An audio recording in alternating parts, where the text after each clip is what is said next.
Ya, shalom, selamat malam buat teman-teman semua yang ada di Indonesia dan selamat pagi buat teman-teman yang ada di Amerika dan selamat siang buat teman-teman yang ada di Eropa ya. Malam hari ini kita kembali untuk mengikuti pelajaran yang ketiga, pertemuan yang ketiga dari buku seri Sejarah Penebusan 1. Kenapa kita harus belajar dari buku ini? Karena buku ini sudah mendapat penghargaan ya. Karena melalui buku ini kita akan mengetahui isi Alkitab di kitab Kejadian 5 dan Kejadian 11 nantinya khususnya. Nah, pelajaran sejarah penebusan ini sudah sungguh sangat memberkati termasuk saya pribadi dan ada orang juga di sini yang namanya Ibu Rahel ya, dia juga sudah mengalami, bahkan operator kami Pak Petra juga sudah mencicipi bagaimana dengan belajar sejarah penebusan yang sangat memberkati kita semua. Bapak Ibu jangan kemana-mana ya, saya mau menyapa dulu pendeta narasumber kita. Pak Pendeta apa kabar? Shalom, baik Ibu. Shalom, terima kasih Bapak Pendeta sudah bersedia menjadi narasumber kami pada hari ini. Kami siap untuk belajar. Tapi Bapak Ibu, sebelum kita memulai ya, kita akan melihat dulu profilnya. Dipersilakan profilnya.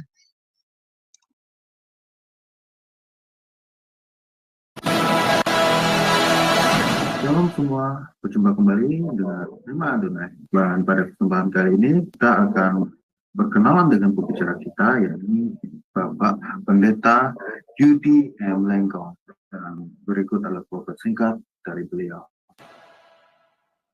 Nama lengkap Pendeta Yudi B. M. Lengkong, Eskom, MD, MTH, Demin. Beliau lahir di Manado pada tanggal 21 Oktober tahun 1979. Alma mater, Sarjana Komputer Eskom di Universitas Bina Nusantara, Jakarta pada tahun 2003. Master of Divinity MD di The Presbyterian General Assembly Theological Seminary, Florida, US pada tahun 2010. Doctor of Ministry Demin di Barrett Theological Seminary, Florida, US pada tahun 2015. Master Teologi MTH di STT Bethesda, Bekasi pada tahun 2021. Pelayanan Pendeta di Gereja Presbyterian Bukit Sion Indonesia di Jalan Telaga Warna 1, nomor 2, Puri Cinere, Depok. Pembicara seminar buku seri sejarah penebusan untuk Yayasan Damai Sejahtera Utama Depok. Dosen di STT Giasmos Mission. Kami atas profilnya hamba Tuhan yang akan menjadi narasumber. Sebelumnya kita akan masuk di dalam doa. Saya sendiri akan memimpinnya di dalam doa ini. Mari kita berdoa. Allah Bapa yang kami sembah di dalam nama Tuhan Yesus, kami datang menghampiri tatamu yang kudus. Kami berkumpul saat ini ya Bapa, menunggu berkat yang dari Engkau secara spesial kepada kami yang mau mengikuti pelajaran sejarah penebusan. Puluhan tahun yang lalu Bapak Engkau memberikan pengajaran ini melalui senior pastor kami, Pendeta Abraham Pak. Begitu banyak sekolah-sekolah teologi di seluruh dunia yang menerima pengajaran ini dengan baik ya Bapak. Bahkan di sekolah STT, bahkan di luar negeri ini diharuskan untuk mempelajari buku-buku sejarah penebusan ini. Bapak, menjadi satu kesempatan kepada kami saat ini untuk belajar tentang pelajaran ini. Karena ada penyingkapan-penyingkapan pertama di dunia melalui sejarah kekristenan yang Engkau bukakan melalui pengajaran sejarah penebusan. Bapa, mampukan kami untuk menyerap pelajaran ini. Mampukan kami, Bapa, untuk mengerti kebenaran firman-Mu. Melalui pengajaran sejarah penebusan ini, kami dibukakan satu rahasia apa yang Engkau inginkan di dalam kami menjadi beriman kepada Engkau. Hari ini ya Bapa, pakai pengajaran ini supaya menjadi berkat bagi kami yang ada di Zoom maupun yang ada di luar sana yang sedang mendengarkan pengajaran ini. Bapak Surgawi, berkati hamba-Mu, Pendeta Yudi Lengkong, yang akan menyampaikan firman Tuhan ini kepada kami. Urapi secara khusus Tuhan, agar dia Bapa mampu Tuhan menjelaskan kepada kami semua mengenai pelajaran hari ini. Bapa, kalau Adam Engkau pertahankan memiliki iman yang kuat sehingga mempengaruhi imannya Nuh, kami juga mau Bapa, kami mau belajar ya Tuhan, supaya kami bisa menjadi Nuh yang baru ya Tuhan, yang bergaul akrab dengan Engkau, sehingga pada kelaknya Tuhan kami masuk di dalam kerajaan surga. Bapak Surgawi, berkati para operator kami yang melayani di belakang layar, berkati listrik, wifi kami, internet kami ya Tuhan, bakal seluruh keberadaan kami supaya menjadi berkat ya Bapa. Terima kasih Bapa, di dalam nama Tuhan Yesus kami mengucap syukur. Haleluya. Amin. Amin. Bapak Ibu, inilah hari ini pelajaran yang sangat menarik. Bapak Ibu mau tahu apakah Adam mempertahankan imannya? Kalau mau tahu lebih lanjut, bagaimana pengaruhnya terhadap imannya Nuh? Kita kan tahu ya, Nuh itu terangkat, orang yang pertama sekali yang diangkat yang diubah ya, naik ke surga itu adalah siapa? Nuh. Nah, mari kita mengikuti pengajaran selengkapnya dari hamba Tuhan Pendeta Yudi, dipersilakan.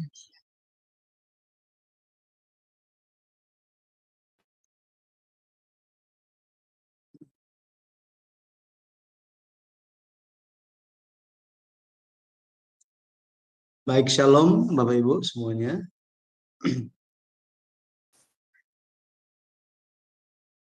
Ya, hari ini kita akan melanjutkan pelajaran kita. Tadi Ibu Heni telah memberikan pengantar sedikit. Mungkin karena terlalu semangat, jadi dibilangnya karena ini ditulisnya Nuh gitu ya, jadi Nuh yang terangkat ke surga. Tapi maksudnya Henok gitu ya. Henok itu terangkat ke surga, tetapi Iya, saya pengaruh. maaf, ya benar, saya maaf, Ya, saya ralat ya. itu semangatnya. Baik, jadi bagaimana Adam ini memiliki pengaruh kepada Henok sampai dia terangkat ke surga, dan bagaimana Adam ini pengaruhnya bahkan sampai kepada Nuh, ya, sampai kepada Nuh. Ini kita akan lihat bersama-sama.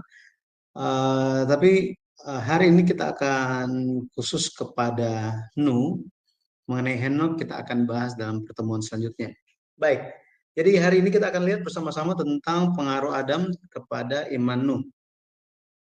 Di dalam pertemuan yang pertama, kalau kita kembali lagi gitu ya, telah lewat buku sejarah penebusan, silsilah di Kitab Kejadian, buku seri pertama yang ditulis oleh Pendeta Abraham Park.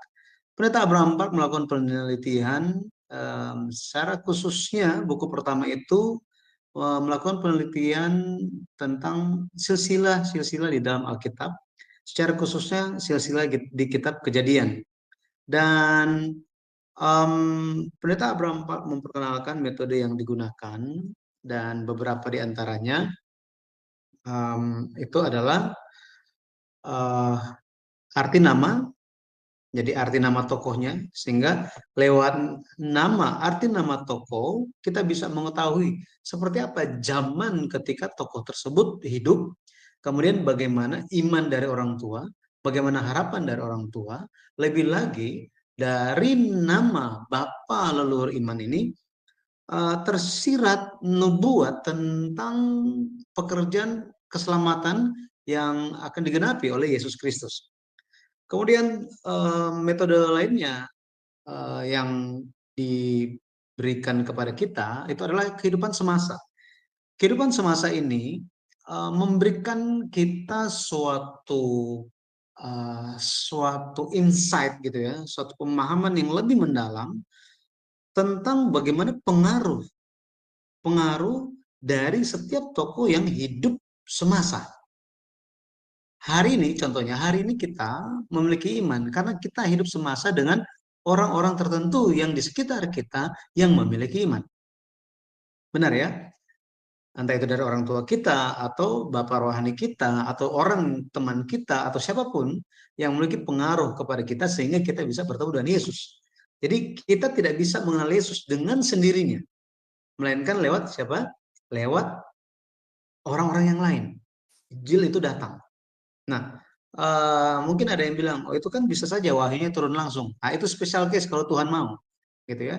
Tetapi kehidupan semasa di sini memberikan kita suatu petunjuk untuk mempelajari bagaimana tokoh-tokoh tersebut di dalam silsilah mereka telah hidupnya seperti apa. Kemudian hal yang kita perlu perhatikan di dalam silsilah itu adalah apakah tokoh-tokoh tersebut diberikan informasi tambahan atau tidak. Jadi biasanya diberikan dipanggil gitu kan, Adam, Set, Enos, Kenan, Mahalalel, Yared, Henok. Nah, terhadap Henok ada informasi tambahan yang diberikan di Kejadian pasal 5, itu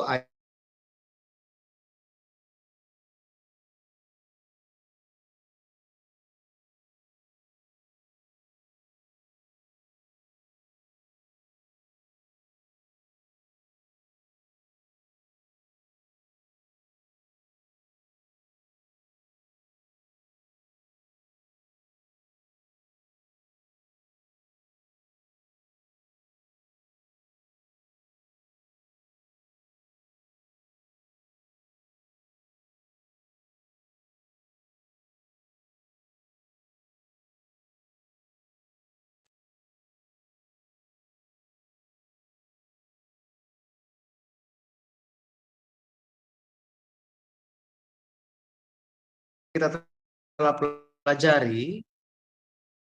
Kalau kita lihat Kejadian pasal 5, Kejadian pasal 5 ayat yang pertama, di situ dikatakan, inilah daftar keturunan Adam. Inilah daftar keturunan Adam. Ze Sefer Toldot Adam. Nah, di sini bukan sekedar daftar keturunan, tetapi kata daftar di sini di dalam bahasa Ibrani adalah seper. Seper yang berarti buku atau kitab atau dokumen resmi. Sehingga kita telah lihat bersama-sama juga Kejadian pasal 5, meskipun dia di dalam Alkitab hanya satu lembar, tetapi dari sudut pandang Tuhan itu merupakan suatu buku karena mengandung sejarah sebanyak 1000 atau selama 1056 tahun. Ya, 1056 tahun dari Adam sampai kepada Nuh. Dari Adam sampai Nuh. Nah, kalau kita lihat arti nama mereka, ini di Kejadian pasal 5 ya. Kejadian pasal 5, ini nama-nama yang muncul di situ. Adam, Set, Enos, Kenan, Mahalalel, Yared, Henok, Metusala, Lamek, Nuh. 10 generasi dari Adam sampai Nuh. Di sebelah kanan itu ada arti nama mereka. Adam artinya manusia atau umat manusia. Set arti namanya pengganti, orang yang ditetapkan. Kita bisa mengerti kenapa diberikan nama Set. Dari mana kita tahu? Di Kejadian 4, Kejadian pasal 4, kalau kita baca ayat yang ke-25, di situ dikatakan, Adam bersetubuh pula dengan istrinya, lalu perempuan itu melahirkan seorang anak laki-laki dan menamainya Set, sebab katanya, Allah telah mengaruniakan kepadaku anak yang lain sebagai ganti Habel, sebab Kain telah membunuhnya. Jadi di sini kita tahu bahwa Set artinya pengganti. Untuk menggantikan siapa? Habel. Jadi setiap kali ada memanggil nama Set, dia akan ingat semua hal itu. Dia akan ingat bagaimana kehidupan Habel, bagaimana kehidupan yang tragis terjadi dalam keluarga dia, dan bagaimana dia telah mengalami banyak hal seperti ini. Jadi ini arti namanya. Jelasnya itu di buku Silsilah di Kitab Kejadian, seri pertama Sejarah Perebusan yang ditulis oleh Pendeta Abraham Park, dicatat tentang mereka ini dan bisa mengenal siapa tokoh-tokoh ini, seperti apa mereka telah hidup. Jadi lewat petunjuk-petunjuk di dalam Alkitab kita akan melihat ayat-ayatnya seperti apa Set itu, Enos, Kenan, Mahalalel, Yared. Sangat sedikit informasi mengenai mereka, tetapi lewat arti nama, lewat bagaimana orang tuanya, bagaimana anaknya, maka bisa dijelaskan seperti apa tokoh-tokoh ini.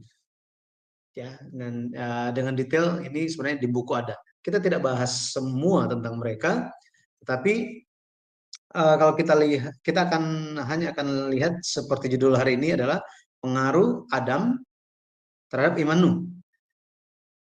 Ini merupakan referensi di belakang cover buku Silsilah di Kitab Kejadian, tabel tentang tahun-tahun kehidupan dan kehidupan semasa dari tokoh-tokoh di dalam Alkitab, khususnya Silsilah Kejadian pasal 5 dan 11. Ya, dari Adam sampai kepada Nuh, bahkan sampai kepada Abraham. Ya, di sini saya hanya cut saja. Ya, sampai kepada Abraham, bahkan sampai kepada Yusuf. Ya, sampai kepada Yusuf nanti bisa lihat bukunya langsung saja gitu ya. Oke. Nah, pada akhirnya kita akan melihat mengenai Adam. Ya, mengenai Adam. Muncul pertanyaan, apakah Adam itu sudah bertobat? Ketika kita bicara mengenai Adam, hal yang muncul itu adalah kebanyakan adalah dosa. Kalau kita baca di Roma 5 ayat 12, di situ dikatakan bahwa karena manusia itu, karena Adam itu telah berbuat dosa, maka dosa itu masuk ke dalam dunia. Demikian juga maut masuk ke dalam dunia, dan makanya semua orang mati gitu. Jadi kita semua hari ini mati gara-gara siapa? Gara-gara Adam. Jadi setiap kali dengar kata Adam, nama Adam, selalu ingatnya dosa. Makanya sangat kasihan kalau misalnya ada yang namanya Adam. Ya, bisa disalahpahami. Tetapi pertanyaannya, apakah Adam ini telah bertobat, gitu ya? Telah bertobat. Nah, jadi kita akan lihat Alkitab tidak beritahukan secara langsung bahwa kemudian Adam bertobat di hadapan Tuhan dengan sungguh-sungguh, dengan segenap hatinya. Tidak ada itu. Tidak ada statement seperti itu. Tetapi Alkitab memberikan petunjuk untuk kita memahami bahwa Adam sudah bertobat. Ya. Kalau kita lihat yang pertama itu peristiwa petunjuk yang pertama itu tentang peristiwa pemberian nama kepada istrinya. Pemberian nama kepada istrinya. Kita lihat dulu Kejadian 2 ayat 23. Kejadian 2 ayat 23. Mari kita lihat. Kejadian 2 ayat 23. Ayat 23 dikatakan begini. Kejadian 2 ayat 23.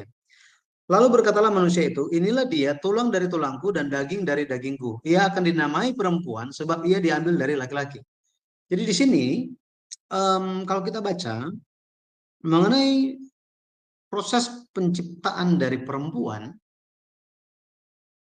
Allah berkata bahwa Allah membuat Adam itu tidur, kemudian mengambil salah satu rusuk, kemudian ditutup dengan daging, lalu dibangunnyalah seorang perempuan, katanya.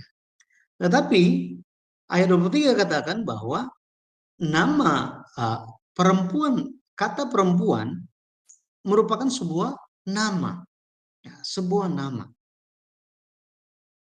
Makanya ketika orang menikah dikatakan bahwa mungkin di luar negeri, di Amerika khususnya, sering kali disebutkan seperti ini. Ya, kemudian mereka, this is man and wife. Now I pronounce you as man and wife. Laki-laki dan man, laki-laki atau manusia, dan istri katanya. Gitu ya. Istri. Nama istri itu siapa? perempuan. Nah, perempuan di sini inilah dia tulang dari tulangku dan daging dari dagingku. Ia akan dinamai perempuan sebab ia diambil dari laki-laki. Kalau kita lihat tatanan bahasa Ibraninya, 6 kata perempuan itu diulang beberapa kali. Kata dia di sini sebenarnya perempuan. Perempuan. Kemudian di sini ada ia, perempuan. Iya, perempuan. Jadi perempuan ini muncul sampai 4 kali. Inilah perempuan. Perempuan akan dinamai perempuan sebab perempuan. Jadi kata perkataan manusia ini atau perkataan Adam itu menunjukkan bagaimana ekspresi kecintaan dia, bagaimana dia sangat puas bahwa apa? Bahwa semua yang diperlukan untuk seorang perempuan itu ada di sini. Yaitu siapa? Istrinya. Jadi this is the best gitu ya, the best. Akan tetapi kalau kita lihat setelah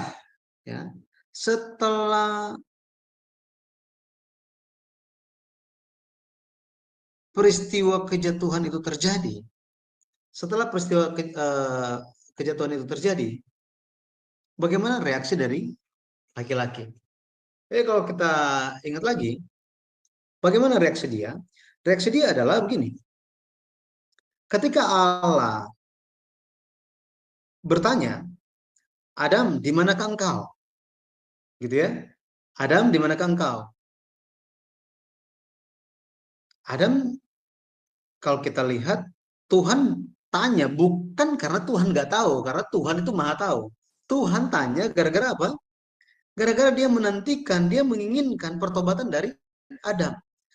Akan tetapi yang muncul itu adalah bukan pertobatan, melainkan Adam bilang, aku takut, makanya aku bersembunyi. Nah, Tuhan tanya, siapa yang memberitahukan engkau telanjang? Dia bilang, aku telanjang, makanya aku bersembunyi. Tuhan tanya, siapa yang kasih tahu kamu telanjang? Apakah engkau makan buah yang kularang itu? Di sini, sekali lagi, Tuhan bukannya nggak tahu apa yang terjadi, tetapi Tuhan, dia menuntut, dia menantikan pertobatan dari Adam, penyesalan. Tetapi, tidak ada penyesalan. Jawaban Adam itu apa? Perempuan yang kau tempatkan di sisiku, dialah yang memberikannya kepadaku, maka aku makan. Tidak ada pertobatan di sini. Jadi bayangkan kalau misalnya ibu-ibu gitu ya, ada suami ya inginnya suami itu apa bisa melindungi gitu ya. Pokoknya pasang badan ketika ada bahaya, ada sesuatu ancaman, bahkan membela ketika istri atau ya istri itu melakukan kesalahan. Dibela, inginnya dibela kan? Tetapi bayangkan di situ, apakah ada membela istri? Istri yang sangat dikaguminya dengan luar biasa, seperti pengakuan di Kejadian 23. Nggak ada, nggak ada pengakuan itu. Bahkan ketika Allah bertanya kepada perempuan itu, apa yang telah engkau lakukan ini? Ya kan? Apa yang telah engkau lakukan ini? Katanya. Ketika bayangkan kalau misalnya ibu-ibu lagi dibentak atau lagi dimarahin sama orang yang lain, terus suami di situ cuma diam-diam aja, gimana coba? Betul ya? Adam diam saja. Adam diam saja. Jadi apa yang terjadi kepada Adam? Dosa menyebabkan kasih Adam itu hilang. Kasih terhadap istrinya itu hilang. Jadi kenapa dia tidak membela istrinya? Karena apa? Dia berpikir dirinya jatuh dalam dosa gara-gara istrinya. Jadi penyebabnya adalah istrinya. Keluarga hancur gara-gara istri. Pokoknya semua rencana yang besar itu hancur gara-gara istrinya. Pokoknya semua kehidupan dia hancur gara-gara istri. Seperti itu. Gitu ya. Jadi sangat kasihan sebenarnya si istrinya gitu ya. Tetapi coba bayangkan tiba-tiba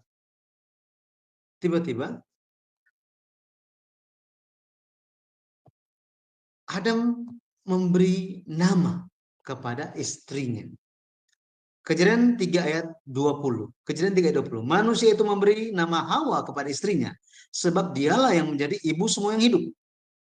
Bayangkan, kata Hawa ini artinya hidup. Artinya hidup. Ini positif sekali artinya. Nah, sebelumnya Adam berpikir bahwa apa? Bahwa hidupnya, rencananya, masa depannya, kehidupan dia itu hancur gara-gara istrinya. Sekarang dia sementara berbicara apa? Kehidupan dia akan dipulihkan lewat istrinya. Makanya dia kasih nama Hawa kepada istrinya. Ibu-ibu mungkin pernah lihat suaminya gitu ya. Satu saat dia seperti apa, tiba-tiba dia sudah berubah gitu. Berarti kan ada sesuatu yang terjadi di antara perubahan itu kan. Ada yang menyebabkan dia berubah. Sama, ada yang menyebabkan Adam itu berubah. Ada yang menyebabkan dia berubah. Adam yang awalnya menyalahkan istrinya, sekarang dia menaruh keyakinan, pengharapan bahwa pemulihan itu akan terjadi lewat istrinya. Makanya dikasih nama hidup untuk istrinya. Apa yang menyebabkan perubahan ini? Faktor penyebab perubahan Adam itu adalah janji keturunan perempuan di Kejadian 3 ayat 15. Di Kejadian 3 ayatnya yang ke-15. Coba kita lihat. Apa yang terjadi? Kejadian 3 ayat yang ke-15. Aku akan mengadakan permusuhan antara engkau dan perempuan ini, antara keturunanmu dan keturunannya. Keturunannya akan meremukkan kepalamu dan engkau akan meremukkan tumitnya.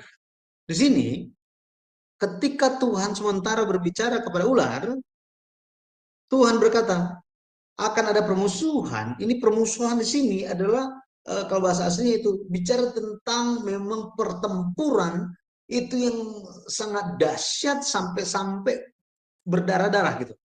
Ini. Jadi dikatakan akan ada permusuhan yang sangat sengit antara siapa? Antara ular dan perempuan. Siapa perempuan di situ? Istrinya Adam kan? Antara keturunanmu, keturunan ular, dan keturunannya. Nya di sini siapa? Keturunan perempuan. Keturunannya, keturunan perempuan akan meremukkan kepalamu, kepala ular. Dan engkau, ular, akan meremukkan tumit keturunan perempuan. Kejadian 3 ayat 15 bicara di dalam dunia teologi disebut sebagai proto-evangelium atau proto-gospel. Ini adalah Injil yang terdahulu. Injil yang terdahulu diberikan. Ini suatu kabar baik bahwa apa? Pemulihan akan terjadi. Siapa yang akan datang? Keturunan perempuan. Galatia 4 ayat 4 kita tahu bahwa apa? Setelah genap waktunya Allah mengutus anaknya yang lahir dari seorang perempuan. Sini. Digenapi oleh siapa? Yesus Kristus. Jadi Yesus Kristus yang akan meremukkan kepala ular. Tetapi ular itu akan meremukkan tumitnya Yesus katanya. Maksudnya apa?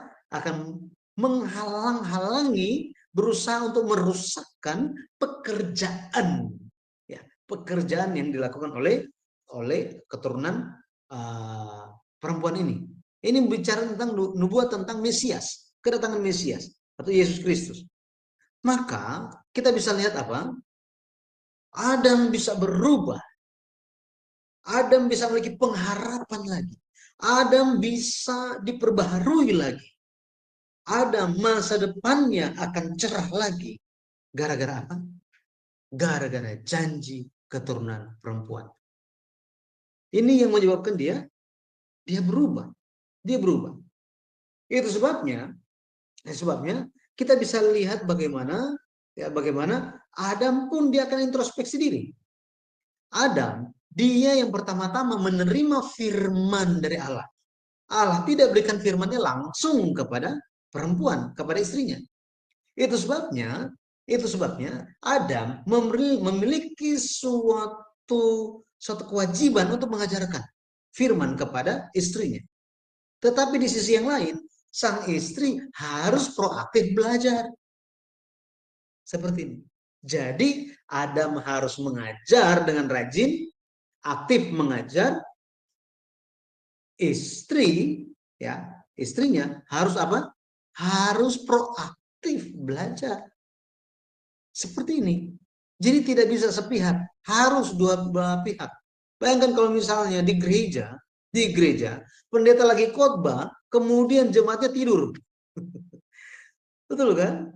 Nggak nyampe akhirnya firmannya. Sama, gitu ya. Kalau misalnya jemaat pun memiliki pertanyaan, ingin supaya dijelaskan firman Tuhan, tetapi pendetanya nggak ada waktu, bagaimana? Tidak bisa terjadi, ya. Tetapi lewat pemberian nama kepada istrinya, di sini memberikan petunjuk bahwa Adam telah bertobat. Berikutnya peristiwa pemberian nama kepada Kain. Kejadian 4 ayat 1. Kemudian manusia itu bersetubuh dengan Hawa istrinya dan mengandunglah perempuan itu lalu melahirkan Kain. Maka kata perempuan itu, aku telah mendapat seorang anak laki-laki dengan pertolongan Tuhan. Kain, terlepas dia itu nantinya dia jadi jahat, gara-gara itu dia tidak berjaga-jaga di dalam imannya. Tetapi ketika dia lahir, mamanya yaitu Hawa itu memberikan pengakuan bahwa apa? Dia telah mendapat, dia telah Kain gitu ya. Seorang anak laki-laki dengan pertolongan Tuhan. Tanpa pertobatan, tanpa percaya kepada Tuhan, tanpa bersandar kepada Tuhan, berharap kepada Tuhan, tidak mungkin Hawa memberikan pengakuan seperti ini. Betul ya? Tidak mungkin. Tetapi Alkitab mencatat pengakuan iman sang istri. Luar biasa. Maka kita bisa tahu bahwa mereka, Adam maupun Hawa, mereka telah bertobat. Ya. Jika Adam belum bertobat, maka dia akan protes, jangan kasih nama Kain, kasih nama yang lain. Itu. Kemudian bukti berikutnya, peristiwa anak-anak Adam memberikan persembahan. Kejadian 4 ayat 3 sampai 4. Setelah beberapa waktu lamanya, maka Kain mempersembahkan sebagian dari hasil tanah itu kepada Tuhan sebagai korban persembahan. Habil juga mempersembahkan korban persembahan dari anak sulung kambing dombanya, yakni lemak-lemaknya. Maka Tuhan mengindahkan Habel dan korban persembahannya itu. Jadi mereka bisa memberikan persembahan, anak-anak bisa memberikan persembahan. Gara-gara apa? Gara-gara pengaruh orang tua. Pengaruh orang tua. Tanpa pertobatan, tidak akan mungkin dia akan ajarkan anak-anaknya berikan persembahan. Kemudian, bukti yang lain, peristiwa kelahiran Set, pengganti Habel. Kejadian 4 ayat 25. Adam bersetubuh pula dengan istrinya, lalu perempuan itu melahirkan seorang anak laki-laki dan menamainya Set. Sebab katanya, Allah telah mengaruniakan kepadaku anak yang lain sebagai ganti Habel, sebab Kain telah membunuhnya. Jadi nggak perlu orang kasih tahu Adam bertobat, makanya nggak perlu. Sejak peristiwa Habel itu mati, Adam selalu apa? Selalu berpikir, selalu merenungkan. Aduh, saya sudah lakukan dosa, kemalangan.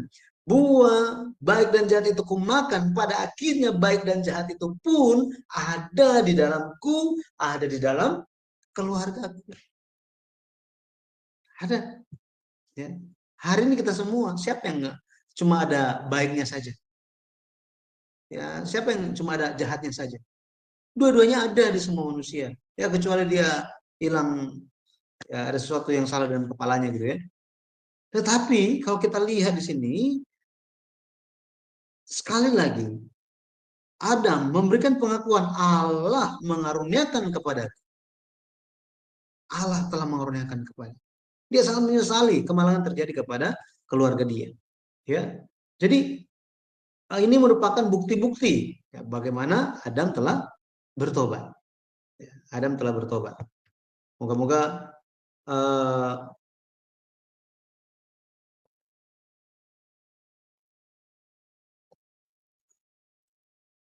Bapak Ibu bisa melihat hal ini? Saya mohon maaf, saya lupa sharing screen. Oke, jadi tadi tentang faktor keturunan, faktor penyebab perubahan Adam, yaitu karena janji keturunan perempuan di Kejadian 3 ayat 15. Kemudian peristiwa pemberian nama kepada Kain, ya, Kain ini karena dia telah mendapatkan seorang anak laki-laki dengan pertolongan Tuhan. Kemudian lewat peristiwa pemberian persembahan dari Kain dan Habel. Dan tadi tentang kelahiran Set, ya. Jadi kita telah lihat bersama-sama bahwa Alkitab memberikan petunjuk Adam telah bertobat.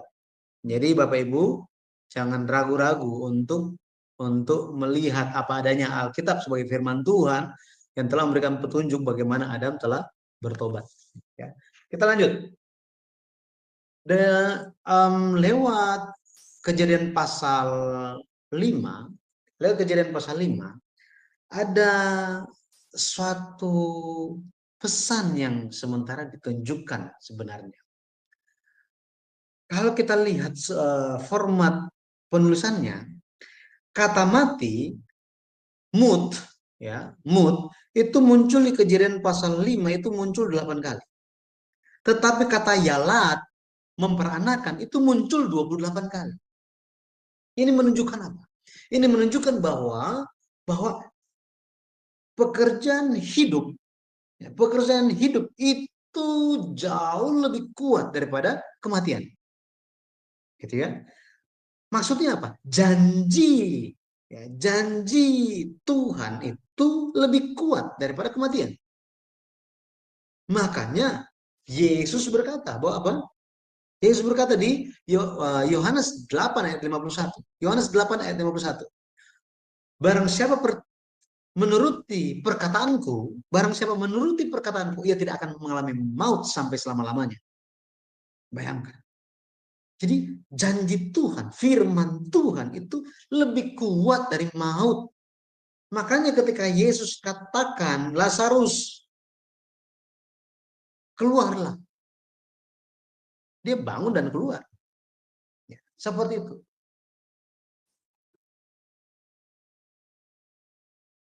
Makanya pekerjaan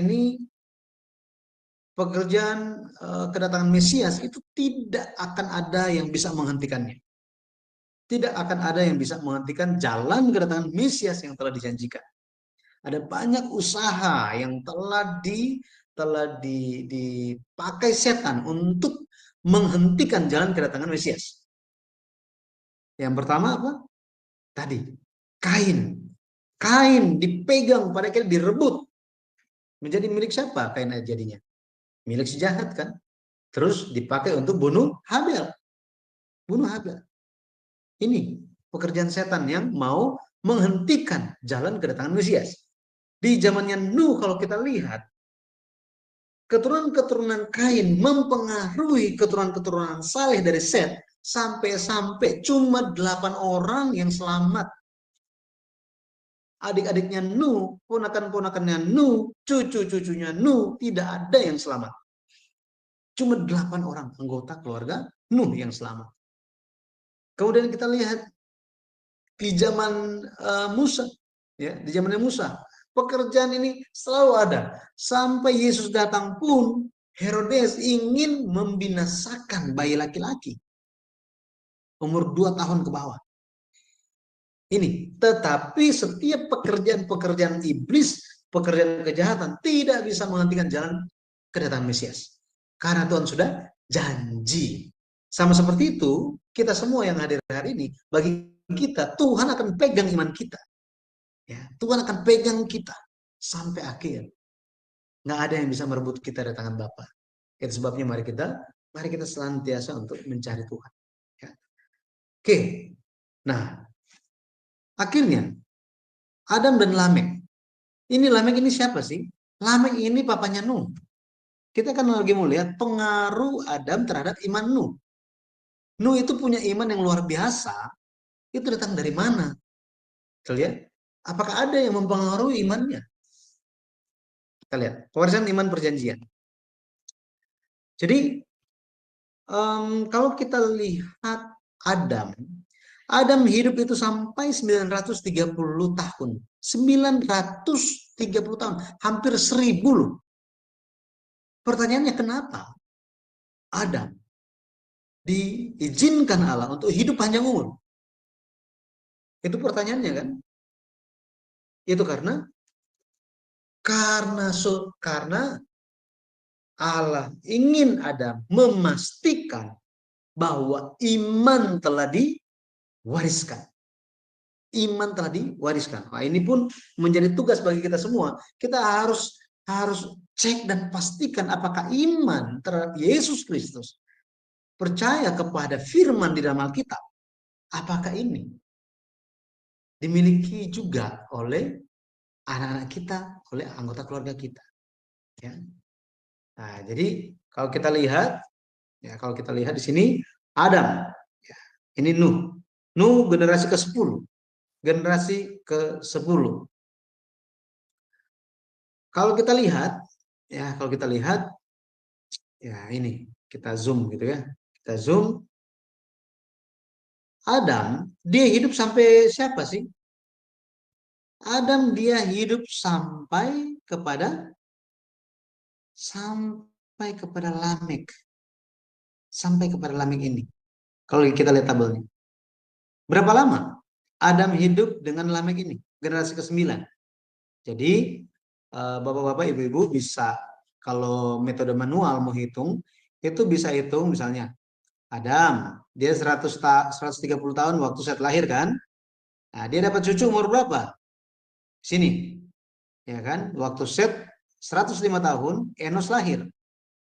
Maka 130 ditambah usia anaknya waktu dapat anak 105 tahun, maka kita tahu bahwa ini umur Adam waktu dapat cucu yang namanya Enos ini, umurnya adalah 235.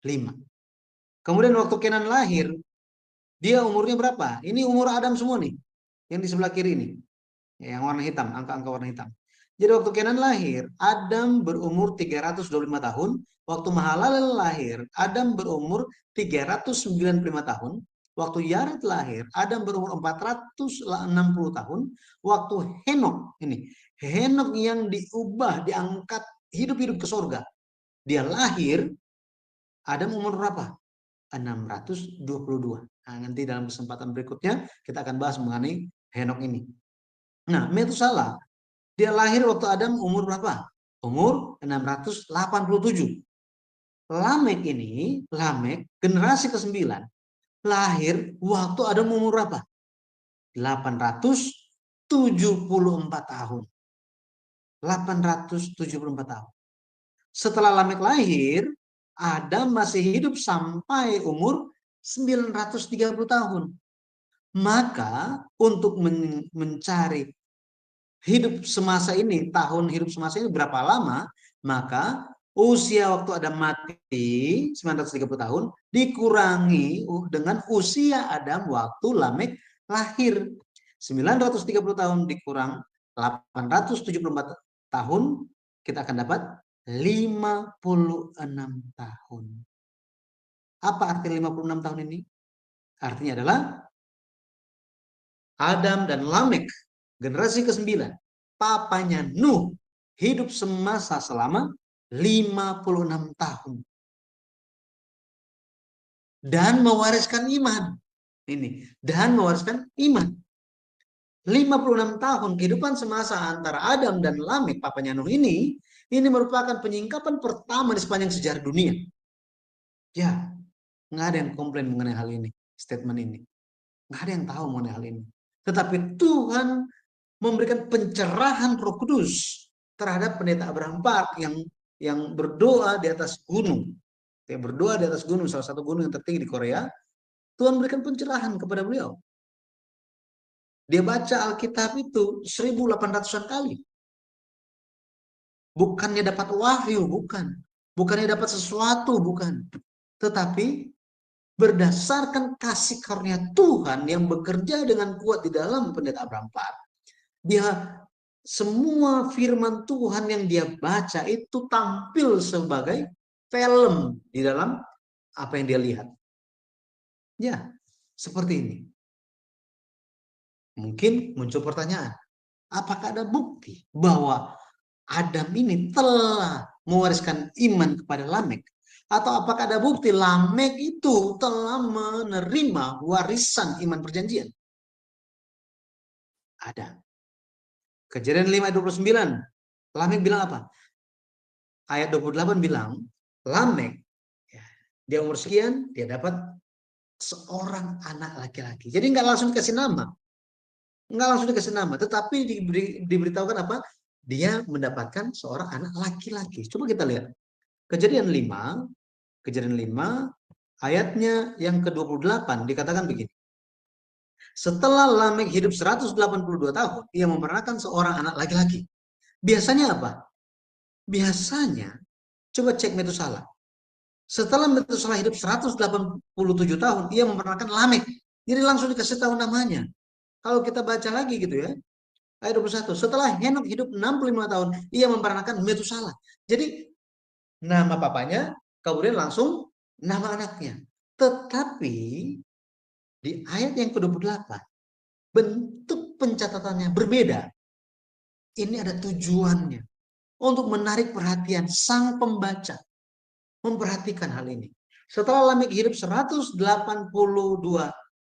tahun, ia memperanakan seorang anak laki-laki. Ayat 28 bilang apa?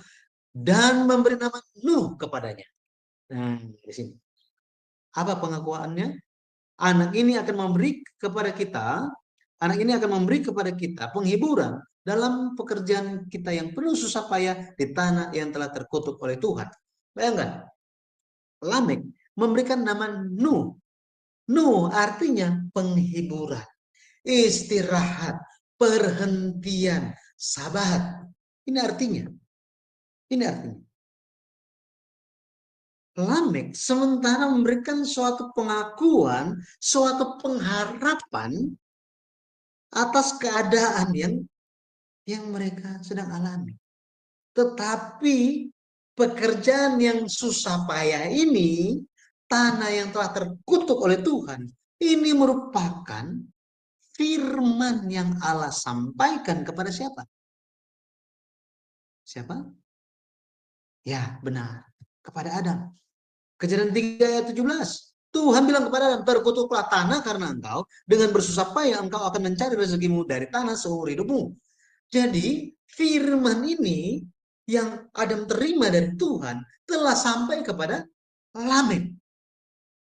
Sikap Lamek yang memiliki penantian akan penghiburan, ahli-ahli teologi yang mengatakan bahwa Lamek salah mengira, dia pikir anaknya adalah Mesias. Ini komentar-komentar Alkitab bilang seperti ini. Tetapi di sini, di sisi yang lain kita bisa lihat bahwa apa? Lamek memiliki iman yang menantikan Mesias. Betul ya? Lamek memiliki iman yang menantikan Mesias. Ini luar biasa. Di zamannya Yesus nggak ada ini. Iman yang menantikan Mesias. Waktu orang Majus datang, waduh, heboh gitu ya. Herodes heboh. Dia panggil, Bapak Gembala, ini doktoral dari STT mana gitu kan. Ini zaman dulu gitu ya. Kumpul semuanya, ahli Taurat, waduh semua. Kumpul semuanya dan ditanya. Katanya raja orang Yahudi itu, Mesias itu akan lahir. Apa benar seperti itu? Mereka bilang apa? Ya benar akan lahir. Di mana? Oh mereka kasih tahu di Bethlehem sesuai dengan nubuat sekian. Nabi Mika telah bernubuat, Nabi siapa telah bernubuat, semua telah bernubuat. Ya akan seperti ini. Luar biasa pengetahuan mereka. Setelah mereka kasih tahu jawaban kepada Herodes, apa yang hamba-hamba Tuhan itu lakukan? Pulang tidur. Ya, pulang mereka ke rumah. Adakah yang pergi ke Bethlehem? Nggak ada. Nggak ada. Jadi Lamek mengajarkan kepada kita hari ini, kita perlu memiliki iman yang menantikan Mesias. Yesus akan datang kembali hanya kepada mereka yang menantikan dia. Yang tidak menantikan dia, nggak akan ketemu. Nggak akan ketemu. Seperti ini. Nggak akan ada upah. Saya percaya kita semua dapat upah, amin. Ya, Ibrani 9 ayat 27, 28. Bisa dikatakan apa? Allah akan datang. Ya, Yesus, dia akan datang kembali. Memberikan upah kepada siapa? Mereka yang menantikan dia. Yang menantikan dia. Makanya, Lamek telah hidup semasa dengan Adam selama 56 tahun dan menerima warisan iman. Itu sebabnya Adam yang telah bertobat, Adam yang pernah hidup di dalam Taman Eden, kira-kira dia bicara apa kepada Lamek ini? Gitu ya. Lamek telah menerima warisan iman dengan sangat-sangat baik. Jadi kita bisa lihat, ya, kita bisa lihat bagaimana 56 tahun kehidupan semasa antara Adam dan Lamek, warisan iman telah terjadi. Jadi hari ini kita masih hidup sampai umur sekian, saat ini, hari ini, jangan lupa ada tugas bagi kita. Ya, saya sebulan sekali saya pergi pelayanan di Malang, itu di Malang ada sekitar 150-an lansia. Lansia. Tetapi setiap kali saya pergi, saya kasih tahu kepada mereka, bapak-bapak, ibu-ibu, oma-opa, kakek nenek, semua ada tugas. Jangan lupa itu, ada tugas dari Tuhan. Ini sangat-sangat penting. Ya, ceritakan. Apa yang telah diterima, apa yang dipahami, ceritakan. Ya. Ceritakan kepada cucu. Ya, ceritakan juga kepada anak gitu ya. Karena kebanyakan kenapa ke cucu? Karena anaknya sibuk bekerja. Jadi jadi cucu-cucu ini dititipkan kepada oma opanya. Nah, itu merupakan suatu kesempatan yang sangat baik untuk mewariskan iman. Sangat-sangat baik. Gitu ya. Nah, ini telah kita lihat bagaimana pewarisan iman telah terjadi. Jadi, kesadaran akan firman menuntun seorang Lamek memberi nama Nuh kepada anak laki-laki yang lahir baginya. Nuh artinya apa? Sabat, istirahat, penghiburan. Dari banyak tokoh di dalam Alkitab, Tuhan Yesus bilang apa? Kedatangan anak manusia itu sama seperti zaman Nuh. Bahasa aslinya sama seperti hari-hari Nuh. Jadi saya rekomendasikan saudara-saudari semuanya, Bapak Ibu, untuk membaca buku Sir Sejarah Penebusan. Yang pertama, situ kita bisa mengenal Nuh lebih dalam lagi, lebih mengenal bagaimana kehidupan dari setiap tokoh di dalam kitab Kejadian. Ya. Baik, berikutnya mari kita secara khususnya kita lihat tentang Nuh. Mengenai Nuh, Nuh hidup semasa dengan Abraham selama 58 tahun. Nuh hidup semasa dengan Abraham selama 58 tahun. 58 tahun. Ini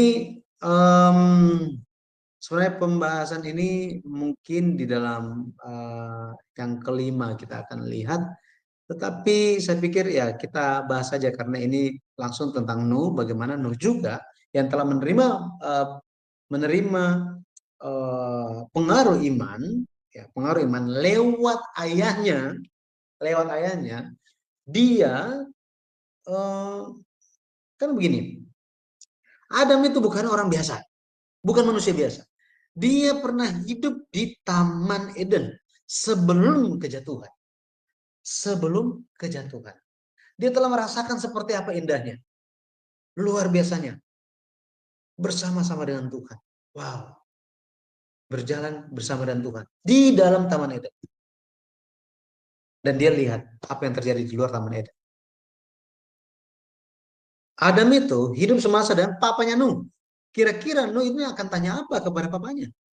Papanya Nuh, Lamek, itu akan didik seperti apa terhadap Nuh? Kalau kita bandingkan dengan yang lain, ada ekspresi yang sangat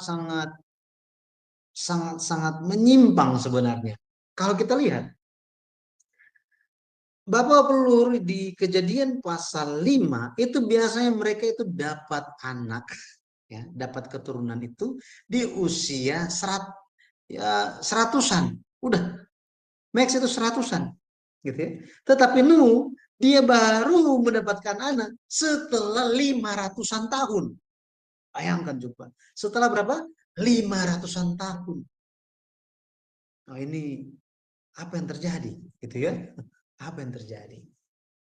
Makanya tersembunyilah rahasia, misteri yang sangat bermakna di balik Nuh ini, Nuh dan anak-anaknya. Ya, Nuh dia hidup semasa dengan Abraham selama 58 tahun itu, nanti buktinya ini ada di, ya kita bisa hitung, ya kita bisa hitung lewat lewat um, ada dua cara sebenarnya, tetapi cara yang ini saja. Kita bisa hitung lewat Kejadian 11 ayat 10 sampai 26. Di situ dicatat bahwa Sem, Arpaksad ini lahir kapan? 2 tahun setelah Irba. Kemudian Arpaksad waktu dia umur 35 tahun, Sela lahir. Sela umur 30, Eber lahir. Eber umur 34, Pelek lahir. Pelek umur 30, Rehu lahir. Rehu umur 32, Seruk lahir. Seruk umur 30 tahun, Nahor lahir. Nahor 29 tahun, Terah lahir. Terah 70 tahun, Abraham lahir.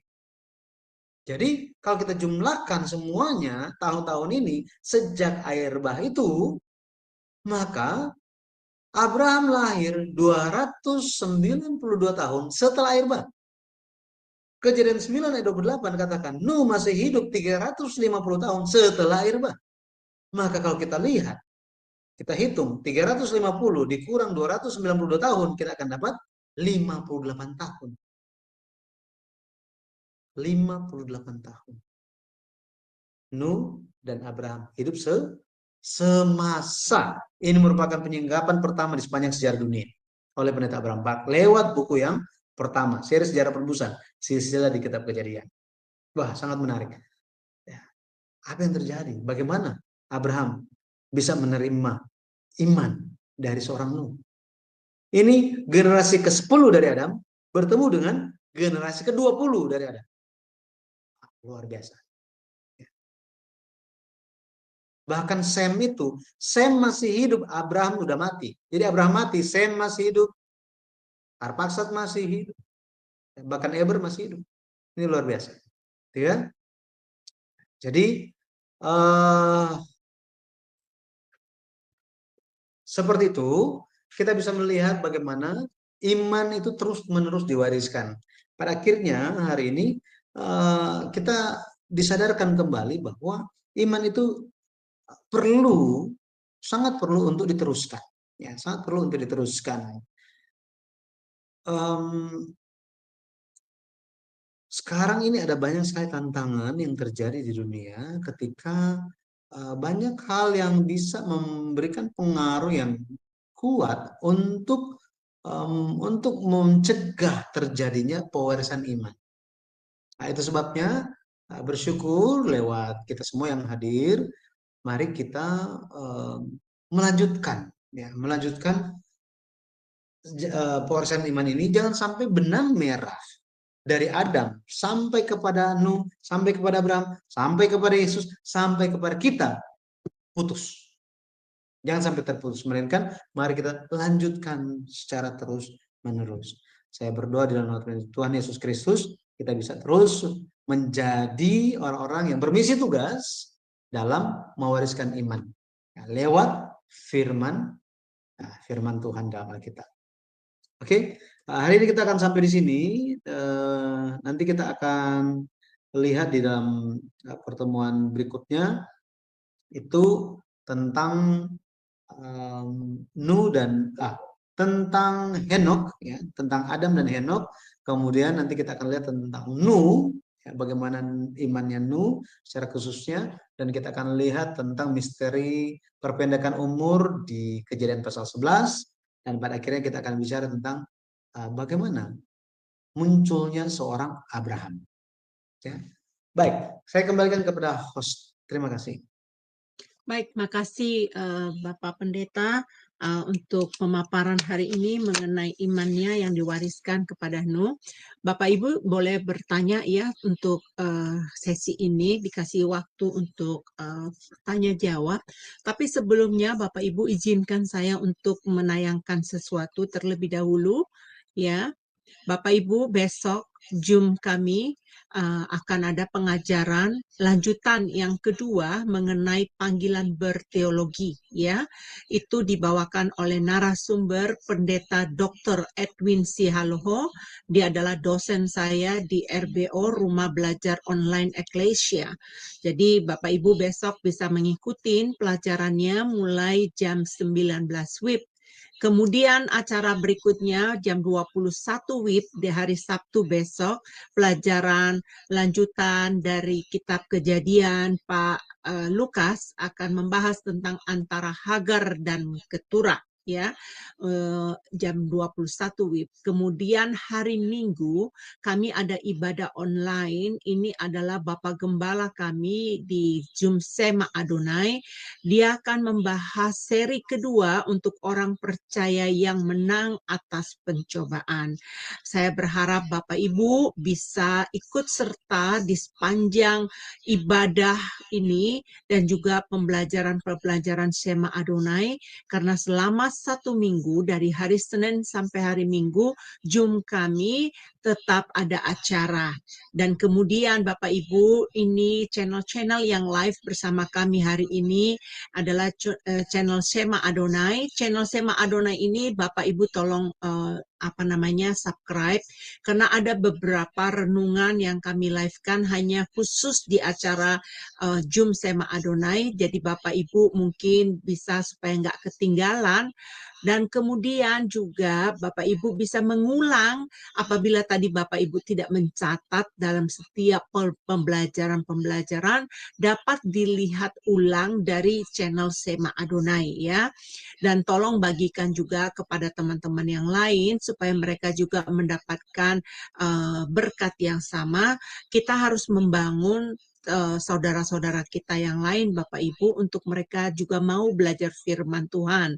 Kemudian ada channel Omihen, ada channel Epra Pritus Bakti Satoto, ada channel Abi Ismail, ada channel Ferdinand Wardana, ini channel Kodek FH, channel Nebu Ali, channel Sema Adonai Facebook, channel Uti Wamena. Nah, di channel Uti Wamena ini saya mau menyapa Anda semua di sana. Ini banyak sekali yang menonton. Shalom saudara-saudaraku, apabila kalian punya waktu silakan naik ke Zoom ya, karena saya senang sekali berkenalan dengan kalian ya. Dan channel Batu Karang, channel Antara Channel, channel Garnet Jidan, channel Dulevit sama Agus Kurnia ini adalah channel Facebook ya. Jadi ini dia channel Facebook. Oh iya Bapak Ibu, kami juga sudah punya channel Facebook Sema Adonai Facebook yang baru kami buat. Mungkin Bapak Ibu juga bisa like di sana. Dan ada channel King Alexander. Itu channel-channel yang live bersama kami. Baik Bapak Ibu yang terkasih di dalam Tuhan, saya saat ini membuka mute-nya untuk Sister Rahel nih, yang cinta akan kebenaran firman Tuhan dalam pengajaran sejarah penebusan. Dipersilakan sis untuk bertanya. Silakan. Shalom, Pendeta Shalom. Ibi, Sis Hani. Shalom Ibu. Ya, saya mau menanyakan istri Kain itu yang yang dijelaskan di Kejadian 6 ayat 2 itu ya, Pak. Jadi sebelum penciptaan Adam dan Hawa. Kemudian anak-anak Set itu adalah dia kawin dengan anak-anaknya, turunannya Kain, ataukah dengan perempuan-perempuan sebelum masa Adam. Nah, kemudian yang kedua, saya mau nanyakan tentang Nuh. Pembuatan bahtera itu sebenarnya yang kalau Pendeta Abraham Spark kan 70 sampai 80 tahun. Tetapi mengapa ada yang mengira 120 tahun? Itu Pak Pendeta, terima kasih. Baik, terima kasih Ibu udah tanya. Jadi kalau kita, ini saya dari yang nomor 2 dulu ya.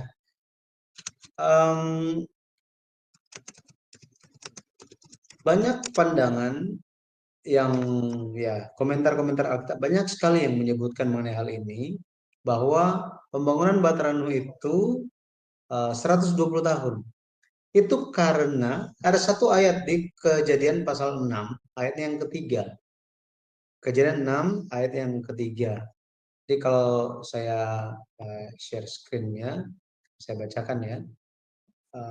Kejadian 6 ayat yang ketiga dikatakan begini. Berfirmanlah Tuhan, rohku tidak akan selama-lamanya tinggal di dalam manusia, karena manusia itu adalah daging, tetapi umurnya akan 120 tahun saja. Jadi karena satu ayat ini, maka komentar-komentar Alkitab langsung mengambil kesimpulan bahwa karena ini kan dekat dengan ini, menjadi suatu alasan kenapa Tuhan memberikan perintah untuk Nuh membangun Batra. Jadi ini sangat dekat ini. Berarti Nuh membangun Batra itu hanya Nuh membangun Batra itu selama 120 tahun. Kenapa? Karena Nuh itu membangun Batra, setelah itu Batra selesai, air bah itu turun, itu 120 tahun. Sejak perintah untuk membangun Batra diberikan. Nah, jadi mereka memberikan kesimpulan seperti itu. Memberikan kesimpulan yang seperti itu. Akan tetapi, Kejadian 6 ayat yang ketiga tidak menunjuk kepada lama pembangunan Batra Nuh. Tidak menunjukkan kepada itu. Kalau kita baca hanya dengan 2 ayat aja, kita bisa tahu bahwa itu kurang dari 100 tahun. Kurang dari 100 tahun.